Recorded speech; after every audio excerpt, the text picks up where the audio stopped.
আমাৰ MCLA nominated MCLA Madhav Karki ডাঙৰীয়া আজি 2 ঘণ্টামান আগত এক্সপায়াৰ্ড হৈ গ'ল। তো আমি ইয়াৰ কাৰণে BTC গভৰ্ণমেণ্টে আমি কণ্ডোলেঞ্চ কৰিছোঁ আৰু এই মেছেজটো আমি দিম আৰু আমি খবৰ ল'ম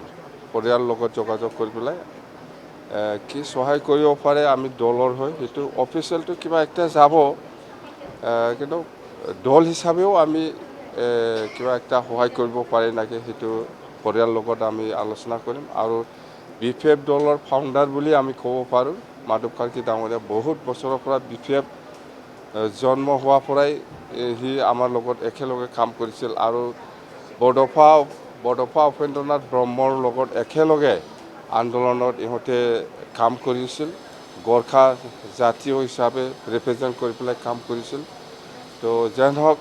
আমি ইয়াত স্মৰণীয় একটা কিবা আমি চিন্তা কৰিম